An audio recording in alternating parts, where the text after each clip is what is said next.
Dünyada bəzi insanlar var ki, 100 yaşı keçsələr də hələ də sağlam, enerjili və xoşbəxt yaşayırlar. Onların sirri nədir? Genetik miras, həyat tərzi, yoxsa sadəcə təsadüf? Bugünkü videoda sizə uzunömürlük fenomeninin dünyanın müxtəlif yerlərində 100 yaşı keçmiş insanların həyatını və onların sağlam qalmasının sirlərini təqdim edəcəyik. Tədqiqatçılar dünyanın 5 bölgəsini müəyyən ediblər ki, orada insanlar orta hesabla daha uzun və sağlam yaşayırlar. Bu bölgələrə mavi zonalar deyilir, onlara daxildir. Okinawa, Yaponiya, Sardinya, İtaliya, Ikariya, Yunanistan, Nicoya, Costa Rica, Loma Linda, Kaliforniya. Bu bölgələrdə yaşayan insanların 100 yaşına çatma ehtimalı digər yerlərlə müqayisədə çox daha yüksəkdir. Maraqlısı isə odur ki, bu insanlar uzun ömürlü olmaq üçün xüsusi texnologiyadan və ya dərmandan istifadə etmirlər. Onlar sadəcə fərqli yaşayırlar. Uzun ömürlü insanların ortaq xüsusiyyətləri bunlardır. Sadə və təbii qidalanma. Onların menyusu əsasən tərəvəz, meyvə, paxlalar, zeytun yağı, balıq və az miqdarda ətə əsaslanır.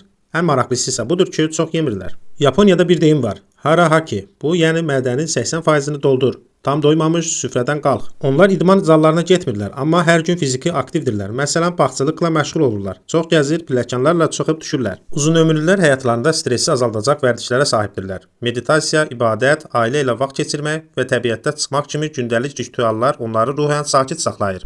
Məqsəd hissi Yaponiyada bu anlayışı ikigai deyirlər, yəni sabah yuxudan durmaq üçün səbəbin olsun. Bu insanlar nəyisə gözləyir, nəyisə inanır və özlərini faydalı hiss edirlər. Uzunömürlü insanlar tək qalmırlar, onların dost dairələri genişdir və ailə bağları möhkəmdir. Yaponiyada Mao adlı qrup dostluqlar var ki, insanlar həyat boyu bir-birini dəstəkləyirlər. Bəli, genetikada rol oynayır, amma alimlərin fikrincə genetik amillər təxminən 20-30% təsir edir. Qalan 70-80% isə həyat tərzindən asılıdır.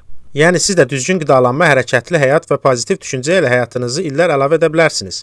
Yeri gəlmişkən uzunömürlük təkcə Yaponiyada və ya İtaliyada deyil, Azərbaycanın da bəzi bölgələri, xüsusilə Reriç rayonu uzunömürlüyü ilə məşhurdur. Burada 110, hətta 120 yaşa qədər yaşamış insanlar haqqında rəsmi qeydlər var.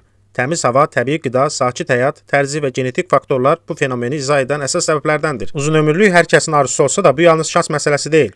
Gündəlik vərdişlərimiz, münasibətlərimiz və düşüncələrimiz həyatımızın keyfiyyətini və uzunluğunu müəyyən edir. Siz də bu gün kiçik dəyişikliklərlə uzun və sağlam bir ömrün təməlini qoya bilərsiniz.